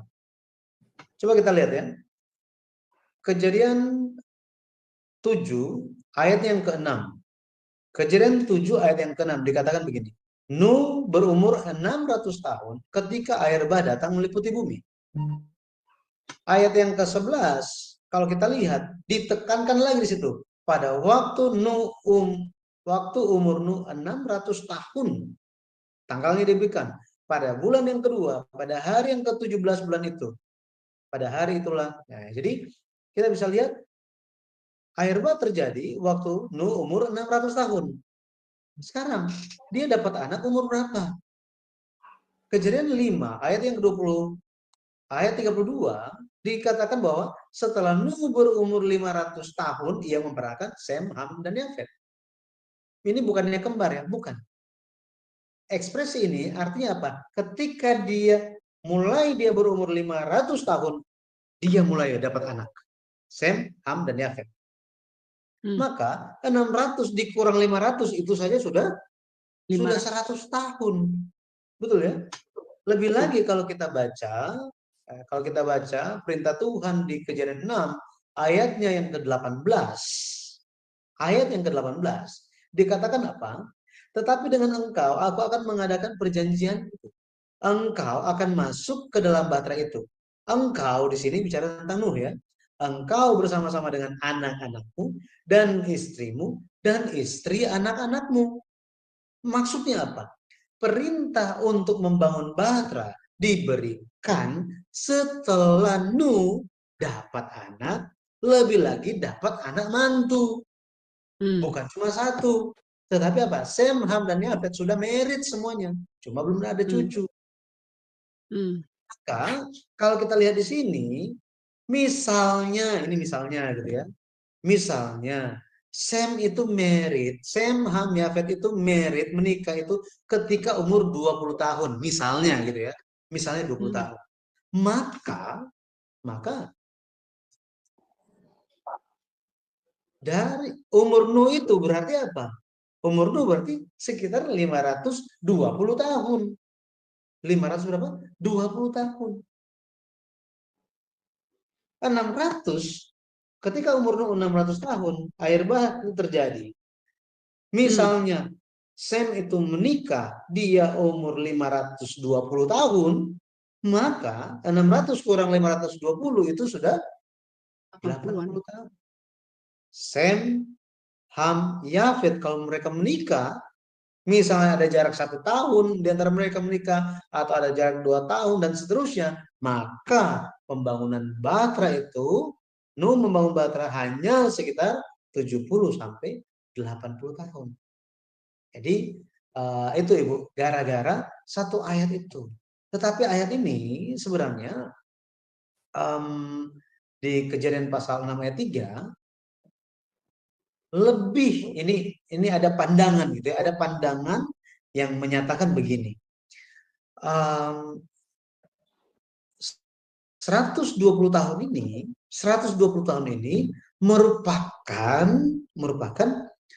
jangka waktu yang diberikan Allah kepada manusia sampai apa? Sampai mereka sampai air bah itu diturunkan. Sampai air bah itu diturunkan. Nah, dalam kesempatan selanjutnya mungkin saya akan berikan beberapa petunjuk lagi mengenai hal ini, tetapi orang-orang berpendapat 120 tahun gara-gara ayat ini. Tetapi sebenarnya hanya dengan 2 ayat saja atau 3 ayat, bahkan kalau kita telusuri lebih lanjut mengenai hal ini, sebenarnya tidak 120 tahun, melainkan 70 sampai 80 tahun. 80 tahun. Ya Ibu ya. Oke, mengenai istri Kain gitu ya. Kejadian pasal 4 ayatnya yang ke-17 dikatakan bahwa Kain bersetubuh dengan istrinya. Siapa istrinya di sini? Gitu ya. Siapa istrinya di sini? Kemudian keturunan mereka itu tambah banyaknya, gitu ya. Tadi Ibu Rahel bicara mengenai Kejadian pasal 6. Kejadian pasal 6 ada ekspresi di situ. Kejadian pasal 6, sebentar ya saya buka. Ayat Sini. 2. Ketika manusia itu, ayat 1 dibilang, ketika manusia itu mulai bertambah banyak jumlahnya di muka bumi, dan bagi mereka lahir anak-anak perempuan. Ayat 2 bilang, maka anak-anak Allah melihat bahwa anak-anak perempuan manusia itu cantik-cantik, lalu mereka mengambil istri dari antara perempuan-perempuan itu, siapa saja yang disukai mereka. Nah,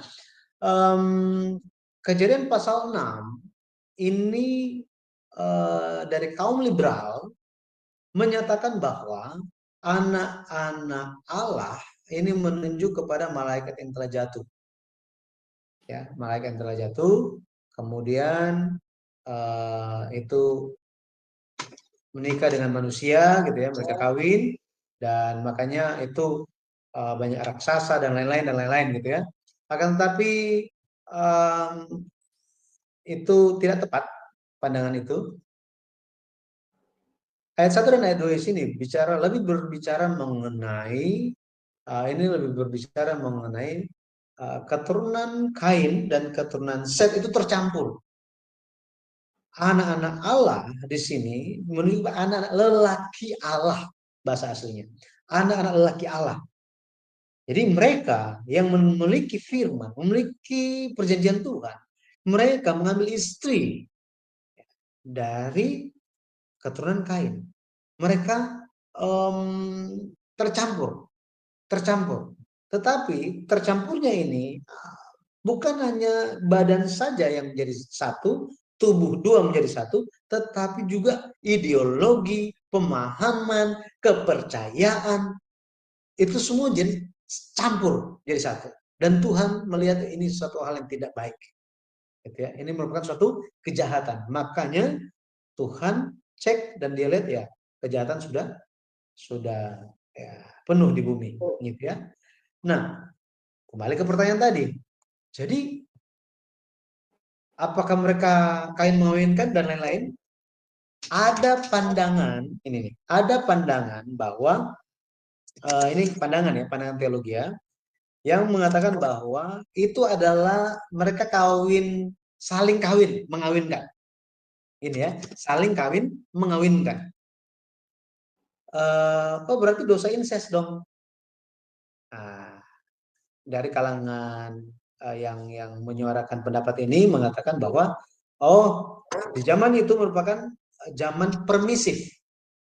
Ya, permisif artinya apa? Dibiarkan. Ya, dibiarkan itu terjadi dengan tujuan untuk bertambahnya manusia. Itu, gitu ya. Ada pandangan seperti itu. Tetapi ada juga yang berpandangan begini. Ada yang berpandangan begini. Kejadian 4 muncul suatu misteri, yaitu istrinya Kain. Istrinya Kain. Ya, ayat yang ke-17. Ya, ayat yang ke-17. Apakah Kain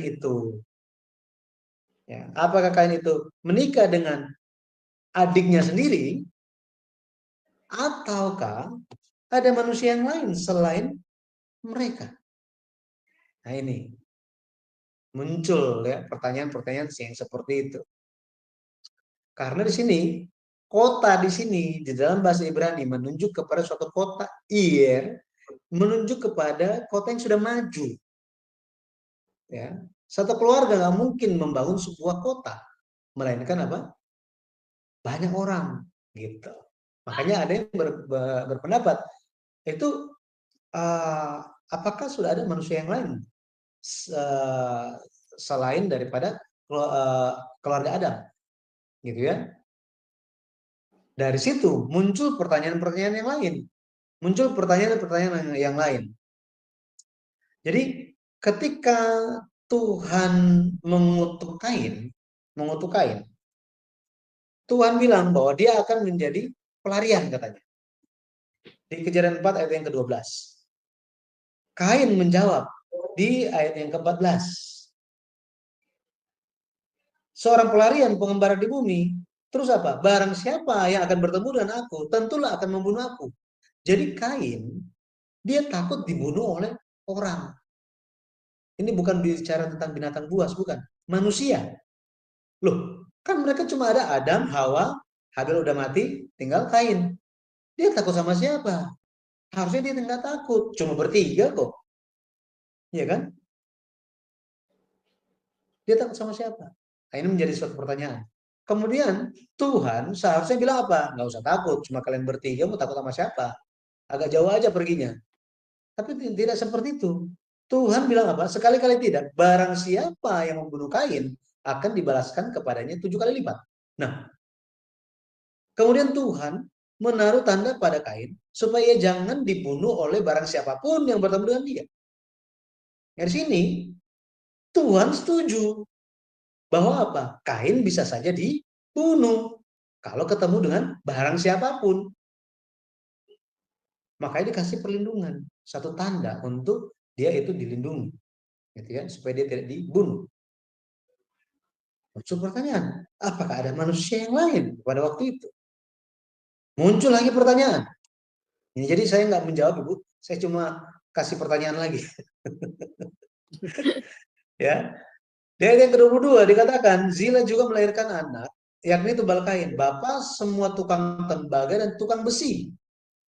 Jika ada manusia pertama, berarti semua pelajaran sejarah dunia yang kita pelajari selama ini gugur semuanya. Karena nggak ada yang namanya zaman batu, langsung lompat ke zaman tembaga dan besi. Jadi, apakah Adam itu manusia pertama atau bukan? Amin. Adam adalah manusia pertama. Jangan ragu-ragu, Adam adalah manusia pertama yang menerima nafas hidup dari Allah. Ya, dia adalah manusia pertama yang menerima nafas hidup dari Allah. Maka siapakah istrinya? Siapakah yang lain itu? Ya, saya juga nggak kenal itu datang dari mana, Ibu. Itu ya. Saya hanya sampaikan apa yang ada dalam Alkitab. Ada yang menjadi pertanyaan seperti apa ya? Seperti itu. Jadi Adam adalah manusia pertama yang menerima nafas hidup dari Allah. Ya, seperti itu, Ibu. Oh ya, baik. Baik, Pastor. Terima kasih. Wow, luar biasa, percakapan yang luar biasa. Kalau orang yang mau belajar firman Tuhan ini akan detail ya, akan bertanya ini. Dulu juga saya sama. Saya mengira bahwa pembuatan batrah itu umur sekitar 120 tahun ya. Karena di gereja saya waktu saya sekolah di New York ini juga mengajarkan hal yang sama. Tetapi dengan pengajaran sejarah penubusan yang diteliti, yang ditelusuri dari ayat ke ayat ya. Jadi ayat menjawab ayat. Jadi makanya sistematisnya terlihat. Tadi kan udah dijelaskan ya, umur Nuh menikah umur dia waktu 500 tahun. Nah, air bah itu kan umur 600 tahun. Nah, itu kan waktu punya anak umur berapa? Nah, itu kan tadi udah diperkirakan ya sekitar 520 tahun gitu. Nah, itu juga akan digenapi setelah mereka punya anak ya. Makanya perjanjian Tuhan udah sebutin nanti siapa-siapa aja gitu yang masuk ke dalam batrah gitu kan. Nah, Bapak Ibu makanya tetap tune ya dengan pengajaran sejarah penebusan. Percaya kalian akan sangat diberkati. Banyak penyingkapan-penyingkapan yang akan dibukakan. Nah, Bapak Pendeta, saya pernah menjelaskan kepada orang bahwa umur Nuh dia hidup bersama-sama dengan Abraham itu selama 58 tahun ya. Dan bahkan nanti ketahuan juga Lamek generasi yang ke-9 dia hidup bersama-sama dengan Adam ya selama 56 tahun. Mereka bertanya begini kepada saya, dari mana ngambil itu tanggal-tanggal dan umur-umur itu yang ada tertulis dari itu? Dari mana? Dari mana hitungannya? Bagaimana perhitungannya? Gitu ditanya ke saya gitu kan. Saya bilang loh di Alkitab itu kan sudah jelas itu ada umur. Nah, umur kayak seperti umur Adam. Adam waktu umur 130 tahun memperanakan Set. Nah, dia masih hidup selama 800 tahun lagi kan. Jadi umur 930 dia meninggal. Kemudian umur Lamek mati umur 7777. Nah, itu Pak Yudi, bagaimana cara saya menjelaskan ini mengenai tahun-tahun ini? Makasih Pak Yudi. Ya, jadi tinggal buka Alkitabnya dan tunjukkan tabelnya, Ibu. Itu cara yang paling baik untuk lihat. Tunjukkan kepada teman-teman kita. Jadi ada bentuk di Alkitab itu, baca ayat-ayatnya, kemudian lihat tabelnya. Nah, lihat seperti ini. Kita semua kan, makanya Alkitab itu tidak ditulis dengan detail semuanya, karena apa ya? Pada akhirnya sangat kurang bagi kita untuk menelitinya, tinggal terima aja. Tapi diperlukan dari kita untuk menelitinya juga. Nah, seperti ini. Jadi bisa menggunakan metode yang seperti itu, dan memang ya apa adanya yang tertulis dalam Alkitab yang kita semua pegang gitu ya. Nah, ini sekaligus juga saya lihat di meeting chat itu ada Ibu Novelisa R. Tampu Bolon. Itu tadi ini anak-anak Allah ini maksudnya siapa? Jadi ini menunjuk kepada keturunan-keturunan saleh atau keturunan beriman dari Set, gitu ya. Tadi saya sudah katakan. Kemudian butuh berapa tahun Adam untuk bertobat dan hal apa saja yang membuat Adam bertobat? Tadi telah dibahas Ibu satu persatu petunjuk-petunjuk bahwa Adam itu telah bertobat dan dia bertobat itu sampai kapan, gitu ya? Sampai kapan? Berapa lama? Kita bisa tahu bahwa pertobatan itu bukannya ada waktunya, tetapi sampai akhir itu tetap pertobatan itu dilakukan, gitu ya.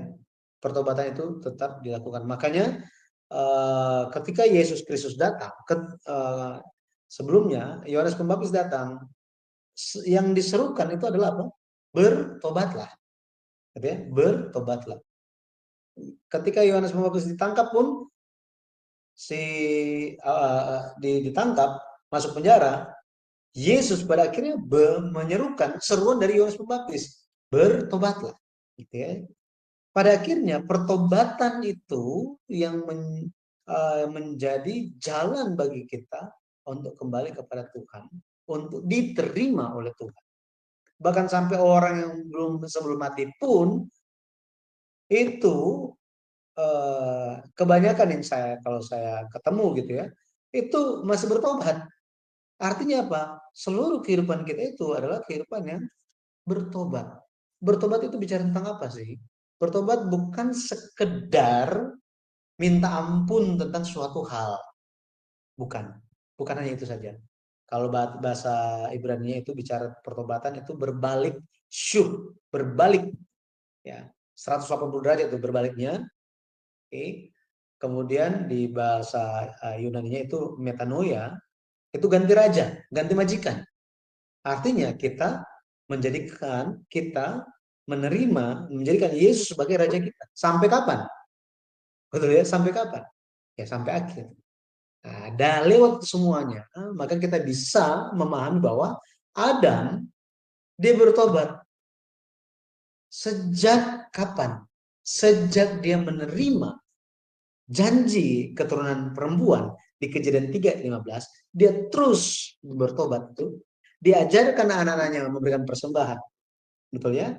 Ada penyembahan. Setelah Habil mati, dia pun masih bertobat. Buktinya kapan? Ketika Set lahir, dia kasih pengakuan. Ya. Dia kasih pengakuan. Makanya kehidupan pertobatan itu seperti apa namanya? Seperti rumah perlu dibersihin setiap hari kan? Ya, perlu dibersihin setiap hari. Maka kita bisa tahu bahwa pertobatan Adam itu secara terus-menerus. Gitu ya. Secara terus-menerus. Gitu Ibu. Semoga bisa dipahami. Baik. Ya, makasih banyak ya. Ada ini dari operator kami, Bang Kodek. Silakan Bang, mau bertanya apa? Ya, terima kasih host Oke, shalom. Selamat malam. Shalom. Shalom, Pak. Pertanyaan saya ini mungkin nanti menyinggung tadi Rahel ya tadi. Mengingat kejahatan manusia sehingga di ayat yang keberapa itu tadi ya, pasal 6. Kejadian pasal 6. Tadi perhatikan ada pembatasan umur nih Pak Pendeta. Sampai hanya 120 tahun saja. Nah, kalau sebelumnya itu kan umurnya lebih panjang itu. Ratusan sampai Nuh aja berumur 500 tahun. Dia masih memperanakkan Sem, Ham, Yafet gitu kan. Dan Abraham waktu meninggal juga kayaknya di atas dari 120, lebih lagi dia. Masih hidup lebih dari umur ini nih, Pak Pendeta. Maksudnya begini nih ya, ini saya coba minta bantuannya Pak Pendeta di Kom, gimana memahaminya. Kenapa ya umurnya harus dibatasi 120 tahun? Tapi kalau di Abraham sepertinya meninggal lebih Pak, lebih di atas 120 tahun kan. Nah, kedua Pak, maknanya apa nih bagi kita zaman sekarang ini? Maksudnya apa sih Alkitab dari Beresit ini atau kitab Genesis atau Kejadian ini membuat umur-umur ini berbeda-beda gitu Pak. Artinya kita harus belajar apa gitu. Ketiga, gimana sih Pak rahasianya umur panjang? Terima kasih Pak Pendeta. Baik, terima kasih Pak. Jadi kalau kita lihat ada pandangan seperti ini. Jadi 120 tahun yang dimaksudkan di Kejadian 6 ayat yang ketiga itu bukan menunjuk kepada usia manusia. Bukan. Tetapi lebih menunjuk kepada waktu yang tersisa sampai air bah itu diturunkan. Sampai air bah itu diturunkan. Ya, saya baca dulu ya. Berfirmanlah Tuhan, rohku tidak akan selama-lamanya tinggal di dalam manusia, karena manusia itu adalah daging, tetapi umurnya akan 120 tahun saja. Maka ini secara konteks penghakiman, jadi setelah ini muncul pesan atau perintah untuk membangun bahtera. Setelah itu air bah terjadi. Maka 120 tahun ini bisa kita pahami sebagai waktu yang tersisa sampai Nuh umur 600 tahun. Apa yang terjadi waktu umur Nuh 600 tahun? Air bah terjadi. Kejadian 7 ayatnya yang ke-6, ayat yang ke-11 bicara mengenai hal itu, bahwa air bah itu terjadi ketika Nuh umur 600 tahun. Maka 600 tahun itu dikurang 120 tahun. Artinya sejak umur Nuh 480 tahun sampai dia umur 600 tahun, kesempatan untuk berbalik itu diberikan.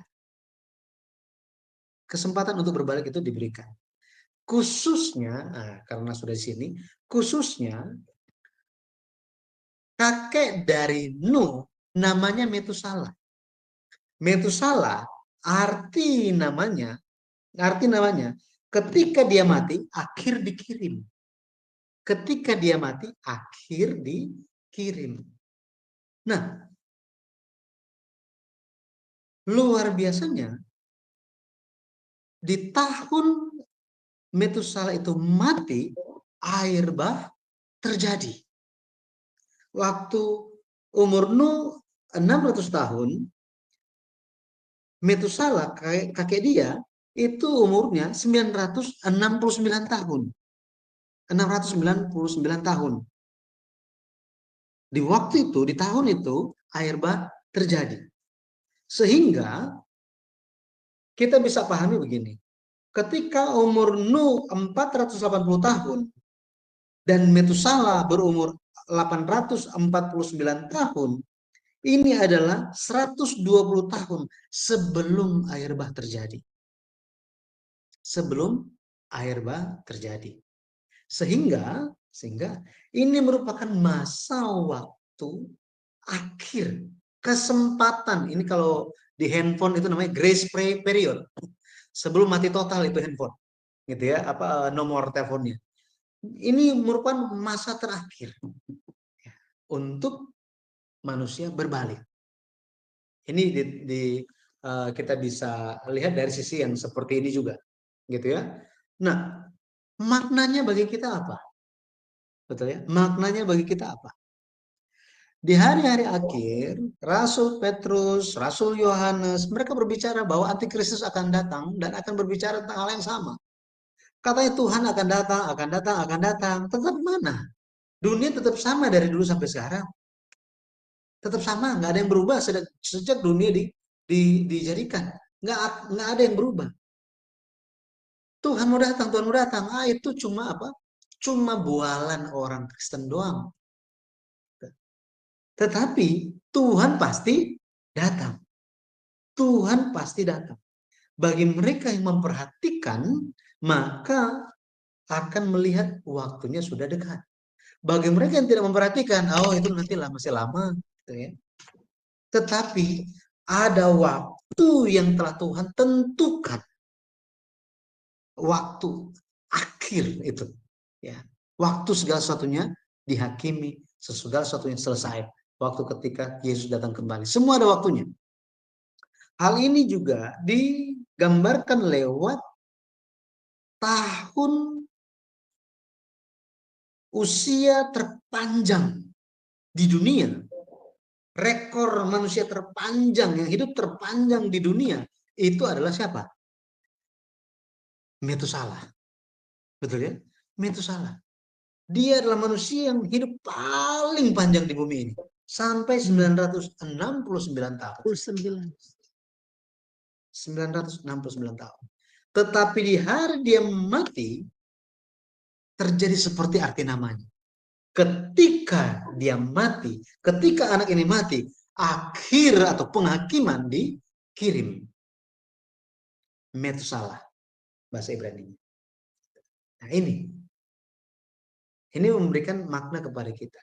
Ketika kita melihat tahun-tahun di dalam Alkitab, khususnya kitab Kejadian, ini umurnya panjang-panjang, ya, panjang-panjang.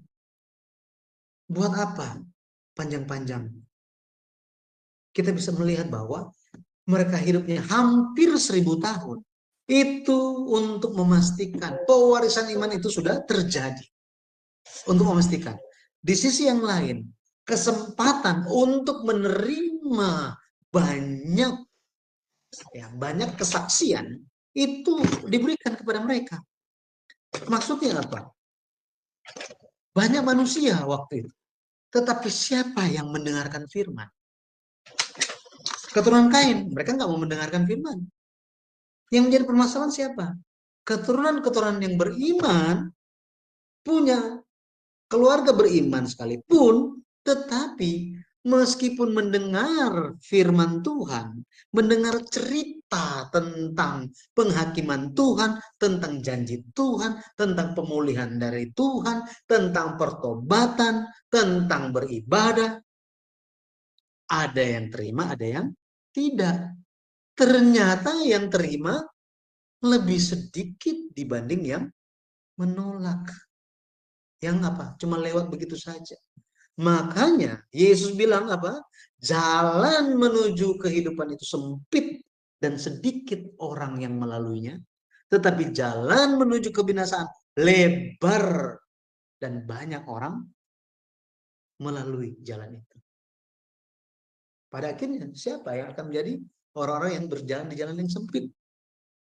Ya kan? Ini digambarkan kepada kita lewat umur-umur yang begitu panjang. Umur panjang itu ada berkatnya, itu adalah berkat. Di buku Silsilah di Kitab Kejadian di bagian akhir membahas tentang perbedaan antara garis keturunan Kain dan garis keturunan Set. Beda antara mereka salah satunya adalah pada garis keturunan Kain tidak dibahas mengenai umur mereka berapa, waktu dapat anak, hidupnya berapa lama, mati umur berapa. Tuhan tidak peduli. Tetapi Tuhan secara khusus memperhatikan keturunan Set. Sampai ratusan tahun, sampai 900-an tahun. Itu menunjukkan bahwa berkat hidup kekal, berkat panjang umur itu diberikan bagi orang yang beriman. Rahasia hidup kekal apa? Ya, rahasia hidup kekal itu apa? Ya, ini mungkin daripada itu saya langsung kutip aja ya. Saya langsung kutip aja untuk karena minta tentang resep hidup kekal kan ya. Nah, ini juga mungkin baik untuk kita semua. Karena apa? Resep untuk hidup kekal menurut Alkitab itu apa sih? Kita lihat ya, kita lihat. Bentar saya cari. Oke. Ya.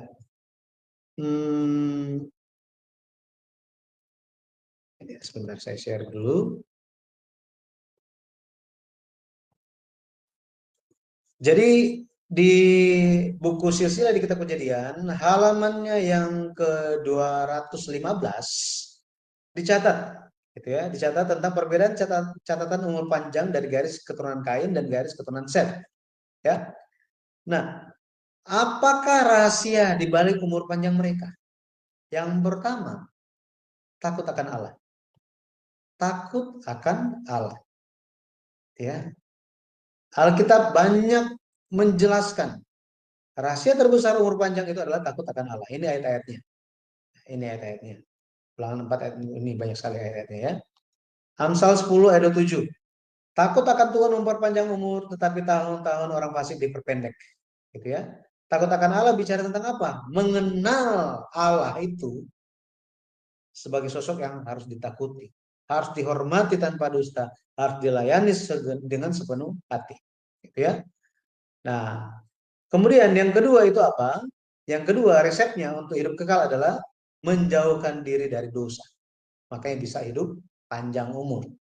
Oke, hidup panjang umur. Yeremia kalau kita baca di situ, Yeremia 5, 23 sampai 25, dosa ini menghalangi pemberian yang baik dari Tuhan. Gitu ya. Makanya dikatakan ya. Saya kutip ya, dari antara keturunan-keturunan dari garis keturunan Set, orang-orang yang menikmati umur panjang adalah mereka yang menjalani kehidupan dengan menjauhkan diri dari dosa sambil bertobat. Di dalam Alkitab, tokoh yang menikmati umur terpanjang adalah Metusalah. Umurnya 969 tahun. Berikutnya adalah Yared, generasi ke-6 dari Adam. yang mencapai umur 962 tahun. Kemudian Nuh, generasi ke-10 dari Adam, yang mencapai umur 950 tahun. Umur panjang mereka mengingatkan kembali tentang rupa asli manusia yang diciptakan sebagai makhluk yang hidup kekal dan tidak akan mati. Jadi Tuhan menciptakan manusia adalah untuk hidup selama-lamanya, bukan untuk mati. Ini. Itu yang kedua. Jadi yang pertama itu takut akan Tuhan, yang kedua itu menjauhi dosa. Yang ketiga dan terakhir ini adalah menghormati orang tua. Menghormati orang tua. Nanti kalau ada yang membaca buku Sejarah Penebusan seri yang ke-7, membahas tentang poin hukum Taurat, 10 hukum, perintah yang ke-10 perintah yang ke-5, hormatilah ayahmu dan ibumu supaya lanjut umurmu di tanah yang diberikan Tuhan Allahmu kepadamu. Jadi menghormati orang tua, Alkitab katakan jika menghormati orang tua akan menikmati umur panjang. Ya, seperti ini. Ya. Tapi kemudian muncul pertanyaan. Di Kejadian pasal 11 kenapa itu jadi diperpendek umur-umurnya? Betul ya? Kenapa jadi diperpendek? Nah, itu nanti kita akan bahas. Ada hubungannya dengan dosa. Kita akan bahas itu mungkin 2 pertemuan sejak sekarang. Ya, semoga bisa membantu memperluas wawasan kita. Terima kasih. Ya, terima kasih Pak Pendeta, terima kasih Ibu Eni. Ya, baik. Masih adakah lagi yang ingin bertanya? Waktu sudah larut malam, saya rasa juga kita sudahkan dulu ya, karena Pendeta Yudi itu tadi habis ngajar. Jadi waktunya padat sekali. Jadi dia perlu istirahat juga ya. Jadi Bapak Ibu terima kasih untuk kehadirannya, untuk kita belajar. Tadi Bapak Ibu sudah melihat kan bagaimana pengajaran sejarah penebusan menyingkapkan hal yang baru yang kebanyakan orang mengira bahwa pembangunan Batrah itu selama 100 tahun, 20 tahun, 120 tahun. Dan masih banyak lagi penyingkapan-penyingkapan lainnya. Seperti yang dikatakan tadi Pendeta Yudi, nanti 2 minggu lagi, ya setelah 2 kali pertemuan lagi, ada pelajaran lain. Anda akan melihat bagaimana waktu saya menerima pelajaran ini pertama sekali ya, saya banyak sekali mengucurkan air mata. Bukan karena sedih, tapi saya terharu sekali. Rupanya saya selama ini menjadi orang Kristen, ya banyak nggak tahu karena saya ke gereja tidak diajarkan hal-hal sedetail ini.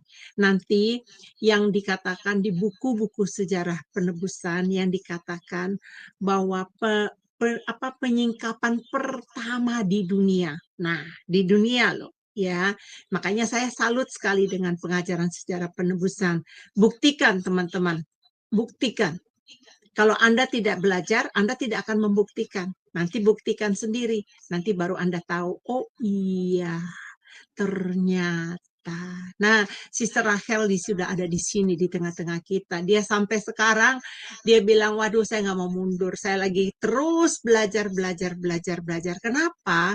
Memang harus pakai sudut sejarah penebusan untuk kita memahami. Bapak Ibu, Anda tetap di gereja masing-masing. Saya berbicara begini bukan mengajak Anda untuk pindah ke gereja kami, bukan. Karena gereja kami bukan mencari anggota. Gereja kami hanya mau mencari orang yang tekun belajar firman. Anda tetap di gereja masing-masing, ikutin pelajaran ini, dan bagikan ini kepada keluarga kalian. Karena sangat miris kalau kita tahu pengajaran Alkitab, kita tidak menceritakan kepada anak keturunan kita. Makanya tadi Pendeta Yudi berkata, sebulan sekali dia pergi ke Malang, karena di Malang akan dibangun gereja gereja kami akan dibangun, buka cabang di sana.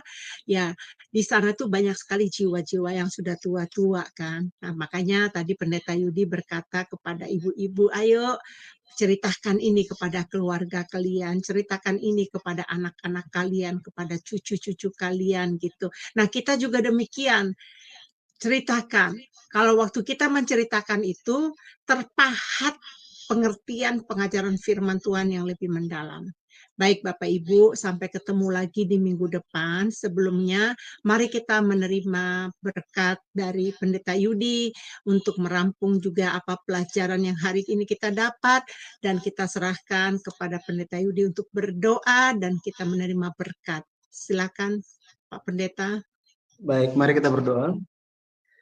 Bapa di surga, terima kasih Engkau telah mencurahkan kasih-Mu kepada kami. Kami lewat tuntunan Roh Kudus-Mu kami bisa memahami silsilah di kitab Kejadian, khususnya Kejadian pasal 5 tentang pertobatan Adam, dan pertobatan itu, iman pertobatan, iman perjanjian terus diwariskan. Bahkan sampai kepada kami hari ini, kami percaya bahwa pertobatan merupakan suatu jalan untuk kembali kepada Tuhan, dan pada akhirnya Engkau akan mencurahkan berkat dan kasih karunia-Mu kepada kami. Ketika kami masih hidup hari ini, kami percaya karena kasih karunia Tuhan bagi kami, dan ada tugas bagi kami untuk menyampaikan keselamatan, pekerjaan penebusan yang Yesus Kristus lakukan kepada banyak orang. Bapak terima kasih, kiranya tugas kami terus bisa menjalankan pewarisan iman ini secara terus-menerus kepada orang sekitar kami. Bapak, tolong kiranya Engkau yang menyertai dalam pelayanan di channel YouTube Shema Adonai ini.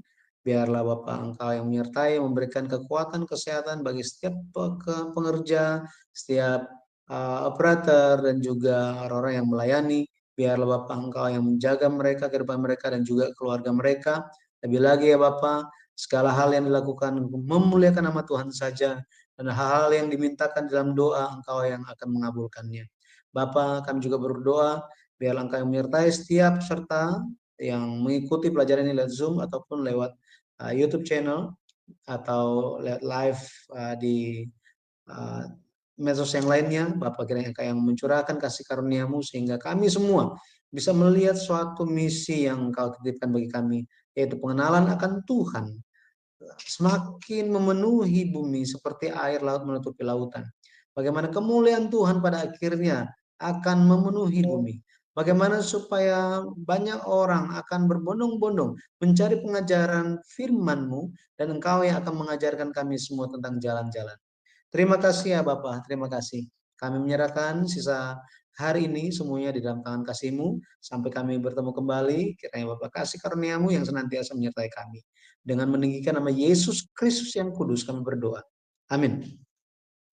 Amin. Terima kasih. Terima kasih Bapak Pendeta. Baik, dari kami, dari Jum Shema Adonai, kami mengundurkan diri. Selamat malam buat teman-teman semua. Selamat beristirahat. Biar damai sejahtera Allah bersama selalu. Dan sampai ketemu di acara besok ya, ke Jum Shema Adonai untuk bergabung bersama kami kembali karena ada pelajaran.